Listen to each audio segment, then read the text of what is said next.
Hello everyone, this is Pawan here. I would like to welcome you all towards my channel, and today we'll be learning about how to prepare for your upcoming exam in a very proper, systematic and in a very proper structure way is what we'll be learning about.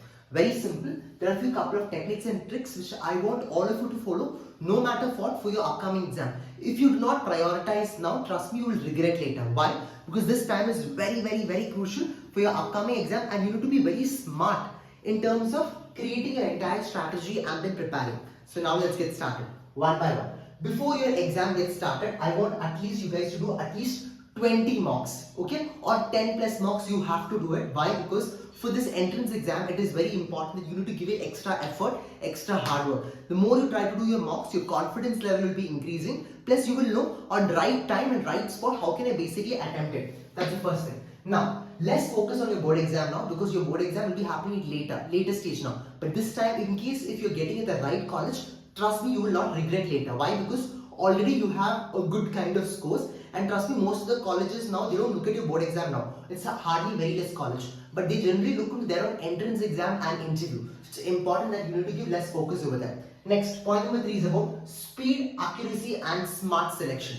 Whenever you try to attempt your question, you need to be very speed. You need to be very accurate enough. You need to have a smart selection. When there are 4, for example, most of your entrance exam is basically MCQ based question. In those MCQ, when 4 options are given, you must apply the 50-50 elimination technique. You have to apply the most outdated topic. For example, whenever there is an extreme words like only, or there is any kind of extreme word, this is the only thing. So those kind of extreme words you can remove, and that comes only by practice. Okay? The next is about, guys, most of the subjects, especially for this entrance exam, you have common subjects like English, logical reasoning, and quants, GK, current affairs, and data interpretation. Here, legal reasoning is also something new they have introduced it. You have to learn it. So for your English, few couple of important topics I would advise you to learn is about starting with subject verb agreement. Then it is basically idioms and then vocabulary. Please do learn it. The more regular you are thorough with this, plus your 11th and 12th basics of English, if you properly learn English part, you are ready for it. And keep on practicing comprehension based question. How are you going to do it? Start reading a lot about English newspaper. Start reading editorial page. When you read editorial page in Indian Express or Hindu, what happens? Your mind gets really trained enough for answering the comprehension based question. Then for logical reasoning, for important kind of topics which they generally used to ask us about, blood relations, Venn box diagrams, syllogism and assumption based questions. You need to give priority for it. And then comes for your quantitative techniques. Generally, most of the questions are coming from your number system, percentage, ratio, average, speed and time, and then profit and loss, algebra, geometry, and data interpretation. These are the highest area. And even for algebra and geometry, whenever you're learning, start focusing on your 11th and 12th perspective and start learning over there. Because they don't ask for any kind of advanced grade quantitative aptitude question. Now, general knowledge is something you have to give importance. What not are the important events from January to until this present month? You have to learn it. That is very crucial for any entrance exam you're going, because huge amount of marks goes over there. In case if you have started reading your newspaper at the very early stage, you will never regret it. Trust me, this is going to be a lifeline for you. Now I'll tell you what are the important techniques of timetable you are supposed to keep for the next upcoming days. Very simple. From 6 to 8:30, I want you to practice a mock test if possible.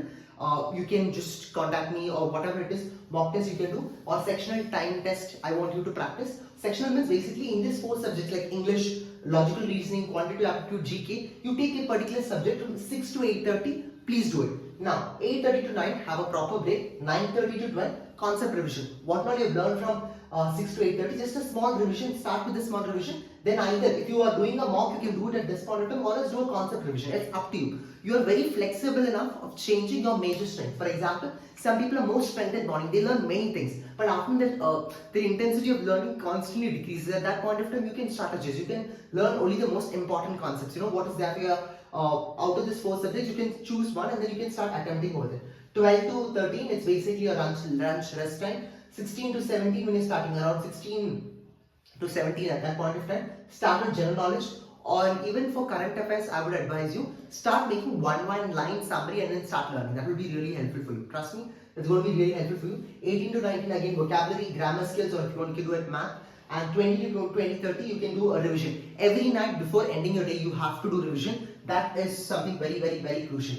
And how you need to do your mock test. Whenever you're practicing previous year question papers or mocks in general, what I would advise you is about whenever you practice the mocks, make sure that first you're reading the entire question paper. From first to last, read the entire questions first. First 10 minutes or 15 minutes, read the entire paper. Post it, what you're going to do? Very simple. You are going to start with the sections which are very strong at, because the first 15 seconds, how confident you are, that is going to reflect your final answer sheet as well as getting you into a good kind of college. Why? Because when you're attempting the strong questions first, your confidence level gradually increases. So I want all of you to start focusing on your strength area first, then comes your weakness area. Now, along with that, it's very important that whenever you're solving the mocks or whenever you're solving a particular question, just don't solve it for the sake of it.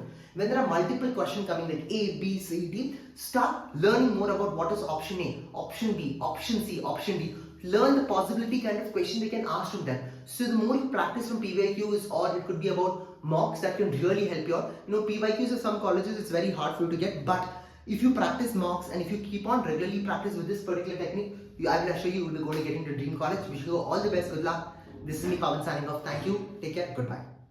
Thank you. Wish you all the best and make sure that you're liking this video. Hope you'll be liking this particular video. Thank you so much.